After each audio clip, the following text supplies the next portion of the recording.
Hi everyone, welcome to the Netra Manu vlog. ಏನಪ್ಪ ಇವತ್ತು ದಾಸವಾಳ ಹೂವು ತೋರಿಸ್ತಾ ಇದ್ದೀನಿ ಅಂತ ಅನ್ಕೋತಿದ್ದೀರಾ. ದಿನ ಕುಕ್ಕಿಂಗ್ ಅಂತ ತೋರಿಸ್ತಾ ಇದ್ದೋಳು, ಇವತ್ತು ದಾಸವಾಳ ಹೂವನ್ನ ತೋರಿಸ್ತಾ ಇದ್ದೀನಿ. ನಮ್ಮ ಮನೇಲಿ ನಾನು ದಾಸವಾಳ ಗಿಡ ಹಾಕ್ಕೊಂಡಿದ್ದೆ. ಅದರಲ್ಲಿ ಗಿಡ ತುಂಬ ಹೂಗಳು ಬಿಟ್ಟಿತ್ತು. ದಾಸವಾಳ ಹೂವು ತುಂಬಾ ಖುಷಿ ಆಗ್ತಿತ್ತು ನನಗೆ. ನಾನು ಡೈಲಿ ಬೆಳಗ್ಗೆ ಎದ್ದ ತಕ್ಷಣ ಇದಕ್ಕೆ ನೀರು ಹಾಕ್ಬಿಟ್ಟು ಒಂದು ರೌಂಡ್ ಈ ಥರ ನೋಡಿ ಸಂತೋಷಪಟ್ಟರೆ ನನಗೆ ಮುಂದೆ ಕೆಲಸನ ಈಸಿಯಾಗಿ ಮಾಡ್ಕೊಂಡು ಹೋಗ್ಬಿಡ್ತೀನಿ. ಒಂಥರ ಮನಸ್ಸಿಗೆ ಆನಂದ ಕೊಡುತ್ತೆ ಈ ಗಿಡಗಳು ಹಸಿರಾಗಿರೋದು ನೋಡೋದ್ರಿಂದ ಮತ್ತು ಹೂಗಳೆಲ್ಲ ನೋಡೋದ್ರಿಂದ. ಎವ್ರಿ ಮಾರ್ನಿಂಗ್ ನನಗೆ ಒಂಥರ ಬೂಸ್ಟರ್ ಅಂತಲೇ ಹೇಳ್ಬೋದು ಇದು ನೋಡೋದ್ರಿಂದ. ಹಾಗೆ ಬ್ರೇಕ್ಫಾಸ್ಟ್ನ ಮುಗಿಸ್ಕೊಂಡು ಕಾಯಿ ಒಬ್ಬಟ್ಟು ಆರ್ಡರ್ಸ್ ಬಂದಿತ್ತು. ಒಂದು 15 ಆಗೋಷ್ಟು ಕಾಯಿ ಒಬ್ಬಟ್ಟು ಮತ್ತು ತಂಬಿಟ್ಟನ್ನ ಮಾಡಿಕೊಡಿ ಅಂತ ಹೇಳಿದರು. ಸೊ ಅದನ್ನು ಕೂಡ ಕಳಿಸ್ಕೊಡ್ತಾ ಇದ್ದೆ. ಹಾಗೆ ಒಬ್ಬರು 50 ಆಗೋಷ್ಟು ಕಾಯಿ ಒಬ್ಬಟ್ಟನ್ನ ಹೇಳಿದರು. ಅದನ್ನು ಕೂಡ ನಾನು ಪ್ಯಾಕಿಂಗ್ ಎಲ್ಲ ಮಾಡಿ ರೆಡಿ ಮಾಡಿಟ್ಟಿದ್ದೆ. ಹಾಗೆ ಬೇಳೆ ಒಬ್ಬಟ್ಟನ್ನ ಕೂಡ ಹೇಳಿದರು. ಇದು ಕಸ್ಟಮೈಸ್ ಆಗಿ ಮಾಡಿರೋಂಥ ಬೇಳೆ ಒಬ್ಬಟ್ಟು.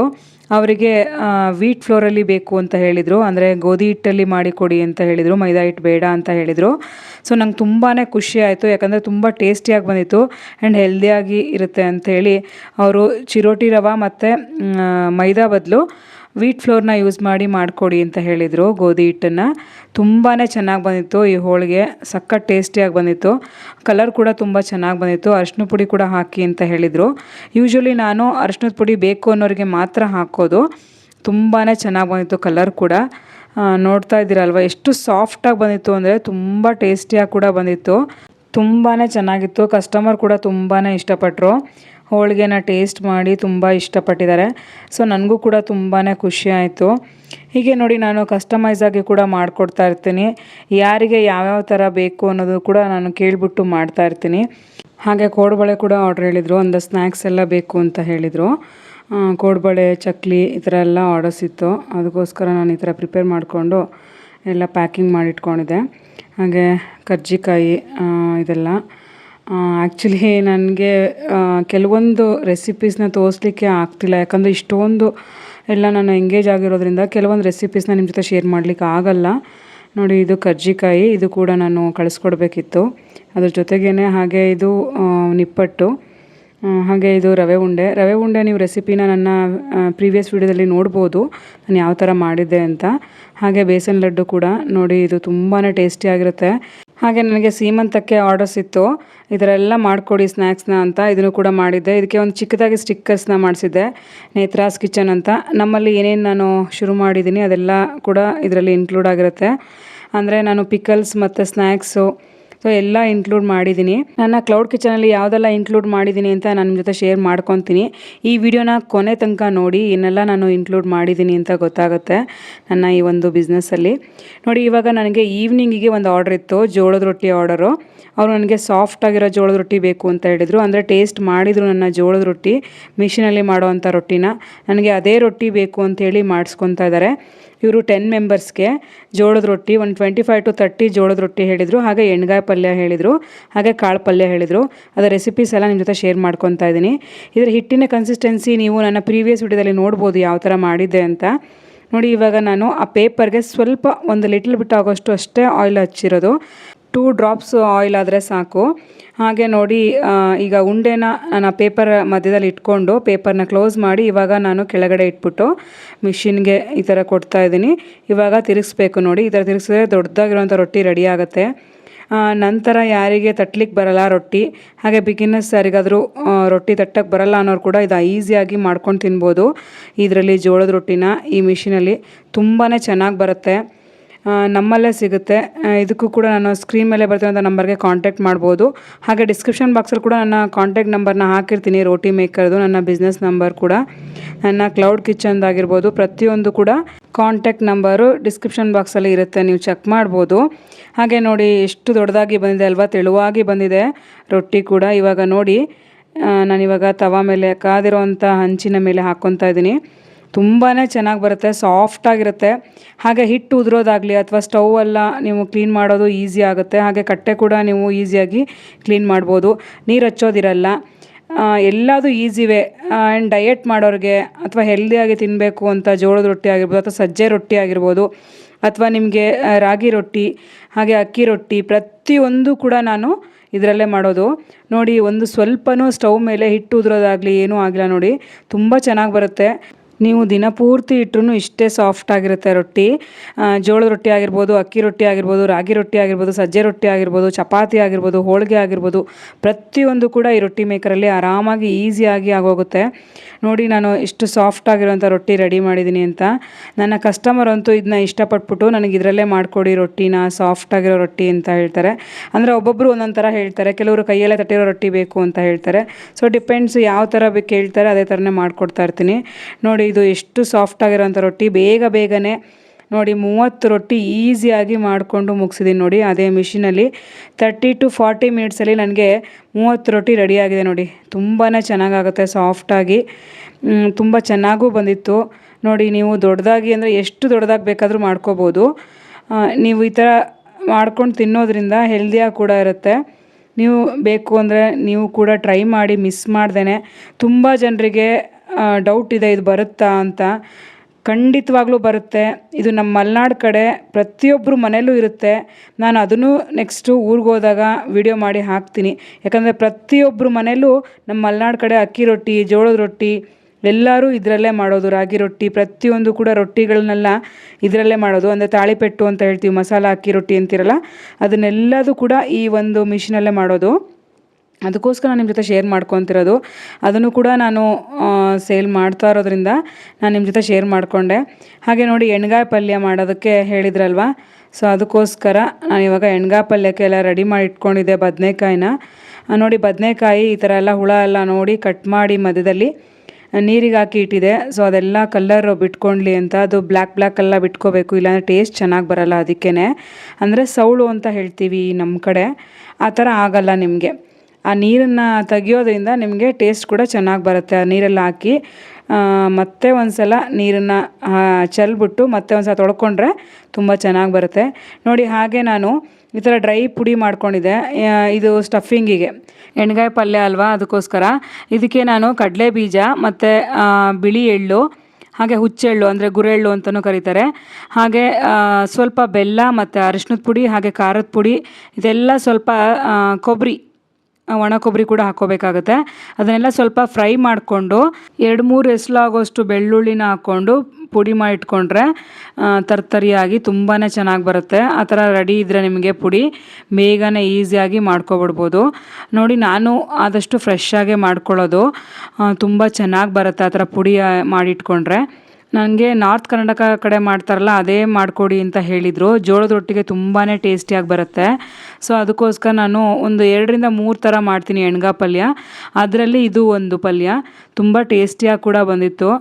ಜೋಳದ ರೊಟ್ಟಿಗಂತೂ ತುಂಬಾ ಚೆನ್ನಾಗಿ ಬರುತ್ತೆ. ನೀವು ಕೂಡ ಮಿಸ್ ಮಾಡ್ದೇ ಟ್ರೈ ಮಾಡಿ ಇದನ್ನು. ಹುಳಿಗೆ ನಾನು ಟೊಮ್ಯಾಟೊ ಹಣ್ಣನ್ನು ಯೂಸ್ ಮಾಡ್ತಾ ಇದ್ದೀನಿ, ತುಂಬಾ ಟೇಸ್ಟಿಯಾಗಿರುತ್ತೆ. ನೋಡಿ ಇವಾಗ ನಾನು ಸ್ಟಫಿಂಗ್ ಮಾಡ್ತಾ ಇದ್ದೀನಿ. ಬದನೆಕಾಯಿ ತೊಳೆದಿರೋ ಅಂಥ ನೀರನ್ನೆಲ್ಲ ಚೆಲ್ಲಿ ನೀಟಾಗಿ ಒಂದು ಸಲ ತೊಳ್ಕೊಬೇಕು. ನಾನು ಹೇಳಿದ್ನಲ್ವ ನಿಮ್ಗೆ ಯಾವ ಥರ ಕ್ಲೀನಿಂಗ್ ಮಾಡ್ಕೋಬೇಕು ಅಂತ. ಇವಾಗ ನೋಡಿ ಈ ಥರ ಸ್ಟಫಿಂಗ್ ಮಾಡ್ಕೊತಾ ಇದ್ದೀನಿ. ಉಪ್ಪು, ಖಾರ, ಬೆಲ್ಲ ಪ್ರತಿಯೊಂದು ಕೂಡ ಹದವಾಗಿ ನೀವು ಅದರಲ್ಲಿ ಮಿಕ್ಸ್ ಮಾಡಿರಬೇಕು ಆ ಪುಡಿನಲ್ಲಿ. ಯಾಕಂದರೆ ಸ್ವಲ್ಪ ಮಿಸ್ಟೇಕ್ ಆದರೂ ನಿಮಗೆ ಟೇಸ್ಟ್ ಚೆನ್ನಾಗಿ ಬರಲ್ಲ. ಅದಕ್ಕೋಸ್ಕರ ಎಲ್ಲ ಹದವಾಗಿರಬೇಕು, ಖಾರ, ಉಪ್ಪು, ಹುಳಿ ಎಲ್ಲದೂ ಕೂಡ. ಹುಳಿಗೆ ನಾನು ಹೇಳಿದ್ನಲ್ವ ಟೊಮ್ಯಾಟೊ ಹಾಕೋದ್ರಿಂದ ನಿಮಗೆ ತುಂಬಾ ಚೆನ್ನಾಗಿ ಬರುತ್ತೆ ಇದು. ನಾನು ಇದರಲ್ಲಿ 3 ಟೈಪ್ಸ್ ಎಣ್ಗಾಯಿ ಪಲ್ಯ ಮಾಡ್ತೀನಿ. ನಮ್ಮ ಮಲೆನಾಡು ಕಡೆ ಮಾಡೋದು ಕೂಡ ಮಾಡ್ತೀನಿ. ಬಟ್ ಕಸ್ಟಮರ್ ಯಾವ್ದು ಕೇಳ್ತಾರೆ ಅದನ್ನೇ ನಾನು ಮಾಡಿಕೊಡ್ತಾ ಇರ್ತೀನಿ. ನೋಡಿ ಈ ಥರ ಎಲ್ಲ ಪ್ರತಿಯೊಂದನ್ನು ಸ್ಟಫಿಂಗ್ ಮಾಡ್ಕೊತಾ ಬರ್ತಾಯಿದ್ದೀನಿ. ತುಂಬ ಜನರಿಗೆ ನಾನು ಏನೇನು ಮಾಡ್ತಾಯಿದ್ದೀನಿ ಈ ಕ್ಲೌಡ್ ಕಿಚನ್ ಬಿಸ್ನೆಸ್ಸಲ್ಲಿ ಅಂತ ಗೊತ್ತಿರಲಿಲ್ಲ. ಬಟ್ ಇವತ್ತು ನಾನು ನಿಮ್ಮ ಜೊತೆ ಶೇರ್ ಮಾಡ್ಕೊತಾ ಇದ್ದೀನಿ ಕ್ಲೌಡ್ ಕಿಚನ್ ಬಿಸ್ನೆಸ್ಸಲ್ಲಿ ಏನೆಲ್ಲ ಮಾಡ್ಬೋದು ಅಂತಲೂ. ಇದೆಲ್ಲ ಮಾಡಲಿಕ್ಕೆ ಸಾಧ್ಯ ಆಗಿದ್ದು ಕಸ್ಟಮರ್ಸಿಂದನೇ. ಯಾಕಂದರೆ ನನಗೆ ಅವರು ಕೇಳ್ತಾ ಇರೋದ್ರಿಂದ ನಾನು ಅದನ್ನೆಲ್ಲ ಆ್ಯಡ್ ಮಾಡ್ತಾ ಬಂದೆ ಒಂದೊಂದಾಗೇ. ತುಂಬಾ ಖುಷಿ ಆಗ್ತಿದೆ. ನನ್ನ ಒಂದು ಸಕ್ಸಸ್ಗೆ ಅವರು ಕಾರಣ. ತುಂಬಾ ಖುಷಿ ಆಗುತ್ತೆ. ಹಾಗೆ ನೋಡಿ ನಾನು ಇವಾಗ ಒಂದು ಪ್ಯಾನ್ಗೆ ಎಣ್ಣೆನ ಹಾಕ್ಕೊತಾ ಇದ್ದೀನಿ. ಫಾರ್ಚೂನ್ ಸನ್ಫ್ಲವರ್ ಆಯಿಲ್ ಸನ್ಲೈಟ್ನ ಯೂಸ್ ಮಾಡ್ತಾ ಇದ್ದೀನಿ. ಹಾಗೆ ಎಣ್ಣೆ ಕಾದ ನಂತರ ಸ್ವಲ್ಪ ಸಾಸಿವೆನ ಹಾಕ್ಕೊತಾ ಇದ್ದೀನಿ. ಈ ಸಾಸಿವೆ ಸಿಡಿದ ನಂತರ ಇವಾಗ ನಾನು ಕರಿಬೇವನ್ನ ಹಾಕ್ಕೊತಾ ಇದ್ದೀನಿ. ಒಂದು ಹಿಡಿ ಆಗೋಷ್ಟು ಕರಿಬೇವನ್ನ ಹಾಕ್ಕೊಂಡಿದ್ದೀನಿ. ಇದಕ್ಕೆ ಚಿಕ್ಕದಾಗಿ ಕಟ್ ಮಾಡಿ ಇಟ್ಕೊಂಡಿರೋಂಥ ಈರುಳ್ಳಿನ ಹಾಕ್ಕೊತಾ ಇದ್ದೀನಿ. ಒಂದು 2 ಈರುಳ್ಳಿ ತೊಗೊಂಡಿದ್ದೀನಿ, ಮೀಡಿಯಮ್ ಸೈಜ್ ಈರುಳ್ಳಿನ ಚಿಕ್ಕದಾಗಿ ಕಟ್ ಮಾಡಿ ಇಟ್ಕೊಂಡ್ರೆ ಚೆನ್ನಾಗಾಗುತ್ತೆ ನಿಮಗೆ. ಅಂದರೆ ಮಧ್ಯೆ ಎಲ್ಲೂ ಸಿಗಲ್ಲ, ಗೊತ್ತೂ ಆಗಲ್ಲ ನಿಮಗೆ ಆನಿಯನ್ ಹಾಕಿದ್ದೀವಿ ಅಂತ. ಫ್ರೈ ಆದಾಗ ತುಂಬ ಟೇಸ್ಟ್ ಕೂಡ ಚೆನ್ನಾಗಿ ಬರುತ್ತೆ, ತುಂಬಾ ಚೆನ್ನಾಗಿರುತ್ತೆ. ನೋಡಿ ಈ ಥರ ಚೆನ್ನಾಗಿ ಫ್ರೈ ಮಾಡಿಕೊಂಡು ಫುಲ್ ಕ್ರಂಚಿ ಆಗೋಷ್ಟು ನಾನು ಫ್ರೈ ಮಾಡ್ತಾಯಿದ್ದೀನಿ. ಸ್ವಲ್ಪ ಜೋರು ಇಟ್ಕೊಂಡಿದ್ದೀನಿ, ಸ್ವಲ್ಪ ಬೇಗನೂ ಆಗಲಿ, ಹಾಗೆ ಸ್ವಲ್ಪ ಅದು ಬ್ರೌನಿಷ್ ಕಲರ್ ಬರೋಷ್ಟು ನಾನು ಫ್ರೈ ಮಾಡ್ಕೊತೀನಿ. ಆವಾಗ ನಿಮಗೆ ಟೇಸ್ಟ್ ಚೆನ್ನಾಗಿ ಬರುತ್ತೆ. ನೋಡಿ ಇವಾಗ ಸ್ವಲ್ಪ ಫ್ರೈ ಆಗಿದೆ ಅಲ್ವಾ, ಇವಾಗ ನಾನು ಚಿಕ್ಕದಾಗಿ ಕಟ್ ಮಾಡಿ ಇಟ್ಕೊಂಡಂಥ ಟೊಮ್ಯಾಟೋನ ಹಾಕ್ಕೊತಾ ಇದ್ದೀನಿ. ಅಂದರೆ ಇದು ಹುಳಿ ಟೊಮ್ಯಾಟೊ ಅಲ್ಲ, ಆ್ಯಪಲ್ ಟೊಮ್ಯಾಟೊ. 2 ಟೊಮ್ಯಾಟೊನ ತೊಗೊಂಡಿದ್ದೀನಿ. ಇದು ಫುಲ್ಲು ಸ್ಮ್ಯಾಶ್ ಆಗೋಷ್ಟು ನಾನಿವಾಗ ಚೆನ್ನಾಗಿ ಬೇಯಿಸ್ಕೋಬೇಕು. ನೋಡಿ ಈ ಥರ ಫ್ರೈ ಮಾಡ್ಕೋತಾ ಅದು ಫುಲ್ ಸ್ಮ್ಯಾಶ್ ಆಗಿ ಅದು ಕಲರೆಲ್ಲ ಚೇಂಜ್ ಆಗ್ತಾ ಹೋಗುತ್ತೆ. ಹಾಗೆ ಸ್ವಲ್ಪ ಇವಾಗ ನಾನು ಅರಿಶಿನ ಪುಡಿನ ಹಾಕ್ಕೊತೀನಿ, ಕಲ್ಲರ್ಗೆ ಚೆನ್ನಾಗಿ ಬರುತ್ತೆ. ನಾನು ಪುಡಿ ಮಾಡ್ಕೊಳ್ಳೋವಾಗ ಅರಿಶಿನ ಪುಡಿ ಹಾಕಿರಲ್ಲ, ಇಲ್ಲಿ ಹಾಕ್ತಾಯಿದ್ದೀನಿ ಅರಿಶಿನ ಪುಡಿನ. ಒಂದು 1/4 ಸ್ಪೂನ್ ಅಥವಾ ಅರ್ಧ ಸ್ಪೂನ್ ಹಾಕ್ಕೊಂಡ್ರೆ ಸಾಕು. ಆವಾಗ ಬೇಗ ಮೆತ್ತಗೂ ಆಗುತ್ತೆ, ಚೆನ್ನಾಗೂ ಆಗುತ್ತೆ ಗ್ರೇವಿ ಕೂಡ. ನಾನು ಹುಣಸೆಹಣ್ಣು ಯೂಸ್ ಮಾಡ್ತಾಯಿಲ್ಲ, ನೀವು ಹುಣಸೆಹಣ್ಣು ಕೂಡ ಯೂಸ್ ಮಾಡ್ಬೋದು, ಟೊಮ್ಯಾಟೊ ಬೇಡ ಅಂದರೆ ಅದು ಕೂಡ ಚೆನ್ನಾಗೇ ಆಗುತ್ತೆ. ನೋಡಿ ಇವಾಗ ನಾನು ತುಂಬಿಟ್ಕೊಂಡಿರುವಂಥ ಬದನೆಕಾಯಿನ ಹಾಕ್ಕೊತಾ ಇದ್ದೀನಿ. ಈ ಥರ ಒಂದೊಂದಾಗೆ ಹಾಕ್ಕೊತಾ ಬರ್ತಾಯಿದ್ದೀನಿ. ನೋಡಿ ಈ ಥರ ಸ್ಟಫಿಂಗ್ ಆಗಿರಬೇಕು. ನೋಡಿದಿರಲ್ವಾ ಎಷ್ಟು ಸ್ಟಫಿಂಗ್ ಮಾಡಿದ್ದೀನಿ ಅಂತ ಪುಡಿನ. ಈ ಥರ ಸ್ಟಫಿಂಗ್ ಮಾಡಿದ್ರೆ ನಿಮಗೆ ಆ ಬದನೆಕಾಯಿ ಖಾರ ಉಪ್ಪು ಹುಳಿ ಎಲ್ಲ ಹಿಡ್ಕೊಂಡು ತುಂಬಾ ಚೆನ್ನಾಗಾಗುತ್ತೆ. ನೋಡಿ ಈ ಥರ ಈಗ ಪ್ರತಿಯೊಂದು ಸ್ವಲ್ಪ ಬೇಯ್ತಾ ಬಂದಂಗೂ ಈ ಥರ ಎಣ್ಣೆಯಲ್ಲಿ ಸ್ವಲ್ಪ ಈ ಥರ ಫ್ರೈ ಮಾಡ್ಕೋಬೇಕು ಒಂದು ಸ್ವಲ್ಪ ಹೊತ್ತು. ನೋಡಿ ಈ ಥರ ಎಲ್ಲ ಸ್ವಲ್ಪ ಫ್ರೈ ಮಾಡ್ಕೋತಾ ಆಮೇಲೆ ಉರಿನ ಸಣ್ಣ ಇಟ್ಕೋಬೇಕು, ಯಾಕಂದರೆ ಸಿಮ್ಮಲ್ಲಿ ಇಟ್ಕೋಬೇಕು, ಅದು ಹೊತ್ಬಿಡುತ್ತೆ. ಅದಕ್ಕೇ ಪುಡಿ ಹಾಕ್ತಾ ಇರೋದ್ರಿಂದ ಸಿಮ್ಮಲ್ಲೇ ಇಟ್ಕೊಂಡು ಇದನ್ನು ಚೆನ್ನಾಗಿ ಫ್ರೈ ಮಾಡ್ಕೊತಾ ಇದ್ದೀನಿ. ನೋಡಿ ಈ ಥರ ಎಣ್ಣೆಯಲ್ಲೇ ಸ್ವಲ್ಪ ಹೊತ್ತು ಫ್ರೈ ಮಾಡ್ಕೋಬೇಕು, ಜೋರು ಇಡಬೇಡಿ, ಯಾಕಂದರೆ ಹೊತ್ತೋಗ್ಬಿಡುತ್ತೆ ನೀವು ಮಾಡೋವಾಗ ಆ ಥರ ಜೋರು ಇಟ್ಕೊಂಡ್ರೆ. ನೋಡಿ ಈ ಥರ ಫ್ರೈ ಆದಮೇಲೆ ಇವಾಗ ನಾನು ನೀರನ್ನ ಹಾಕ್ಕೊತಾ ಇದ್ದೀನಿ, ಯಾಕಂದರೆ ಬದನೆಕಾಯಿ ಎಲ್ಲ ಬೇಯಬೇಕಲ್ವ, ಸೊ ಅದಕ್ಕೋಸ್ಕರ ಅದು ಮುಳುಗೋ ಅಷ್ಟು ನಾನು ನೀರನ್ನ ಹಾಕ್ಕೊತಾ ಇದ್ದೀನಿ. ನೀವು ಆದಷ್ಟು ಸ್ವಲ್ಪ ಜಾಸ್ತಿ ಹಾಕ್ಕೊಳ್ಳೋದೇ ಬೆಟರು, ಯಾಕಂದರೆ ಆವಾಗ ಅದು ಚೆನ್ನಾಗಿ ಬೆಂದ ಮೇಲೆ ಅದು ಗಟ್ಟಿಯಾಗುತ್ತೆ, ತುಂಬಾ ಚೆನ್ನಾಗಿ ಬರುತ್ತೆ. ಇವಾಗ ನೀರು ಅನಿಸ್ಬೋದು. ನೋಡಿ ಇವಾಗ ನಾನು ಮುಚ್ಚಳನ ಮುಚ್ಚಿ ಒಂದು 5 ಮಿನಿಟ್ಸ್ ಆದಮೇಲೆ ನೋಡಿ ಎಷ್ಟು ಚೆನ್ನಾಗಾಗಿದೆ. ನೋಡಿ ಈ ಥರ ಎಣ್ಣೆ ಬಿಟ್ಕೊಂಡ್ರೆ ನಿಮಗೆ ಒಳ್ಳೆ ಬದನೆಕಾಯಿ ಎಣ್ಗಾಯಿ ಪಲ್ಯ ರೆಡಿಯಾಗಿದೆ ಅಂತ. ನಿಮಗೆ ಸ್ವಲ್ಪ ತೆಳುವಾಗಬೇಕು ಅಂದರೆ ಇಷ್ಟೇ ಸಾಕು, ಇಲ್ಲ ಸ್ವಲ್ಪ ಗಟ್ಟಿ ಬೇಕು ಅಂದರೆ ಇನ್ನೂ ಸ್ವಲ್ಪ ಕುದಿಸ್ಕೋಬೋದು. ನೋಡಿ ಎಣ್ಣೆ ಯಾವ ಥರ ಬಿಟ್ಕೊಂಡಿದೆ ಅಂತ, ಸೂಪರಾಗಿ ಬಂದಿದೆ ಈ ಎಣ್ಗಾಯಿ ಪಲ್ಯ. ಬದನೆಕಾಯಿ ಪ್ರತಿಯೊಂದು ಕೂಡ ಆ ಮಸಾಲದಲ್ಲಿ ಚೆನ್ನಾಗಿ ಬೆಂದು ರೆಡಿಯಾಗಿದೆ. ನೋಡಿ ನಿಮಗೆ ಇಷ್ಟು ತೆಳುವಾಗಿ ಬೇಕು ಅಂದರೆ ಹೀಗೆ ಇರಲಿ ಪರವಾಗಿಲ್ಲ, ಬಟ್ ನಾನು ಸ್ವಲ್ಪ ಗಟ್ಟಿಯಾಗಿ ಮಾಡಿದ್ದೆ, ಅಂದರೆ ತುಂಬ ತೆಳುವಾಗಿದ್ರೂ ಅಷ್ಟು ಚೆನ್ನಾಗಿ ಅನಿಸಲ್ಲ ಅಂತ ಇನ್ನೊಂದು ಸ್ವಲ್ಪ ನಾನು ಬೇಯಿಸ್ಕೊತೀನಿ, ಒಂದು 1 ಮಿನಿಟ್ ಅಷ್ಟೇ. ನೋಡಿ ಈ ಥರ ಎಣ್ಣೆ ಬಿಡ್ತಾ ಬರಬೇಕು ಸುತ್ತಲೂ.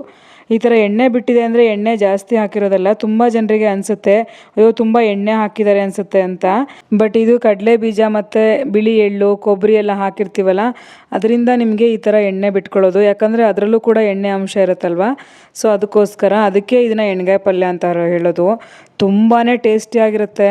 ನೀವು ಅದೆಲ್ಲ ಹಾಕಿ ಮಾಡೋದ್ರಿಂದ ಸಖತ್ ಟೇಸ್ಟಿಯಾಗಿ ಬರುತ್ತೆ. ನೋಡಿ ಯಾವ ಥರ ರೆಡಿಯಾಗಿದೆ ಎಣ್ಗಾಯಿ ಪಲ್ಯ ಅಂತ, ತುಂಬಾ ಟೇಸ್ಟಿಯಾಗಿರೋಂಥ ಎಣ್ಗಾಯಿ ಪಲ್ಯ. ನೋಡಿ ಇಷ್ಟು ತಿಕ್ಕಾಗಿ ಆದರೆ ಸಾಕು. ಇವಾಗ ಲಾಸ್ಟಲ್ಲಿ ನಾನು ಸ್ವಲ್ಪ ಕೊತ್ತಂಬರಿ ಸೊಪ್ಪನ್ನು ಉದುರಿಸ್ತಾ ಇದ್ದೀನಿ, ಇದು ಟೇಸ್ಟಿಯಾಗಿ ಬರುತ್ತೆ. ಲಾಸ್ಟಲ್ಲಿ ಇದೊಂಥರ ಹಾಕಿದ್ರೆ ಫೈನಲ್ಲಾಗಿ ಅಂದರೆ ಅಡುಗೆ ಮುಗ್ದಿದೆ ಅಂತ ಅಲ್ವಾ, ತುಂಬಾ ಟೇಸ್ಟಿಯಾಗಿರುತ್ತೆ. ನೀವು ಒಂದ್ಸಲ ಮನೆಯಲ್ಲಿ ಮಿಸ್ ಮಾಡ್ದೇ ಮಾಡ್ಕೊಂಡು ತಿನ್ನಿ, ಸಖತ್ತಾಗಿರುತ್ತೆ. ಈ ಅಕ್ಕಿ ರೊಟ್ಟಿಗಾಗಿರ್ಬೋದು ಅಥವಾ ಚಪಾತಿಗಾಗಿರ್ಬೋದು ಅಥವಾ ಜೋಳದ ರೊಟ್ಟಿಗೆ. ನೋಡಿ ನಾನು ಇಷ್ಟು ತಿಕ್ಕಾಗಿ ಮಾಡಿದ್ದೆ, ಪಲ್ಯನ ರೆಡಿಯಾಗಿತ್ತು. ಹಾಗೆ ಇವಾಗ ನಾನು ಕಾಳು ಪಲ್ಯ ಮಾಡಲಿಕ್ಕೆ ನೋಡಿ ಸ್ವಲ್ಪ ಪ್ಯಾನ್ಗೆ ಎಣ್ಣೆನ ಹಾಕ್ಕೊತಾ ಇದ್ದೀನಿ. ಈ ಎಣ್ಣೆ ಕಾದ ನಂತರ ಸಾಸಿವೆನ ಹಾಕ್ಕೊತಾ ಇದ್ದೀನಿ. ಸಾಸಿವೆ ಸಿಡಿದ ನಂತರ ಇದಕ್ಕೆ ನಾನಿವಾಗ ಸ್ವಲ್ಪ ಈರುಳ್ಳಿನ ಚಿಕ್ಕದಾಗಿ ಕಟ್ ಮಾಡಿ ಇಟ್ಕೊಂಡಿದ್ನಲ್ಲ ಈರುಳ್ಳಿನ ಹಾಕ್ಕೊತಾ ಇದ್ದೀನಿ. ನೋಡಿ ಇದು ಈಸಿ ಪಲ್ಯಗಳು, ಆರಾಮ್ಸೆ ಮಾಡ್ಕೊಬಿಡ್ಬೋದು. ಜೋಳದ ರೊಟ್ಟಿ ಮಾಡಿಕೊಂಡ್ರೆ ನಿಮಗೆ ಬೇಗನೆ ಆಗೋಗುತ್ತೆ. ಈ ಪಲ್ಯಗಳೆಲ್ಲ ಮಾಡ್ಕೊಬಿಡ್ಬೋದು. ಚೆನ್ನಾಗಿ ಈ ಥರ ಫ್ರೈ ಮಾಡಬೇಕು. ಚಿಕ್ಕದಾಗಿ ಈರುಳ್ಳಿ ಕಟ್ ಮಾಡಿಕೊಂಡ್ರೆ ತುಂಬ ಟೇಸ್ಟಿಯಾಗಿ ಬರುತ್ತೆ ಇದಕ್ಕೂ ಕೂಡ. ನೋಡಿ ಈ ಥರ ಚೆನ್ನಾಗಿ ಫ್ರೈ ಮಾಡಿಕೊಂಡು ಇವಾಗ ನಾನು ಕರಿಬೇವನ್ನ ಹಾಕ್ಕೊತಾ ಇದ್ದೀನಿ.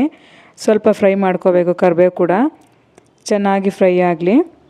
ಈ ಥರ ಫ್ರೈ ಮಾಡ್ಕೊತ ಇವಾಗ ಚಿಕ್ಕದಾಗಿ ಕಟ್ ಮಾಡಿ ಇಟ್ಕೊಂಡಿರೋವಂಥ ಟೊಮ್ಯಾಟೊ, ಇದಕ್ಕೂ ಕೂಡ ನಾನು 2 ಟೊಮ್ಯಾಟೊನ ಚಿಕ್ಕದಾಗಿ ಕಟ್ ಮಾಡಿ ಇಟ್ಕೊಂಡಿದ್ದೆ. ಇದು ಆ್ಯಪಲ್ ಟೊಮ್ಯಾಟೊ, ನೀವು ಹುಳಿ ಟೊಮ್ಯಾಟೊ ಬೇಕಾದರೂ ಹಾಕ್ಕೋಬೋದು. ನೋಡಿ ಈ ಥರ ಸಣ್ಣದಾಗಿ ಕಟ್ ಮಾಡಿ ಇಟ್ಕೊಂಡು ಟೊಮ್ಯಾಟೊನ ಹಾಕ್ಕೊಂಡು ಚೆನ್ನಾಗಿ ಫ್ರೈ ಮಾಡ್ಕೊತಾ ಇದ್ದೀನಿ.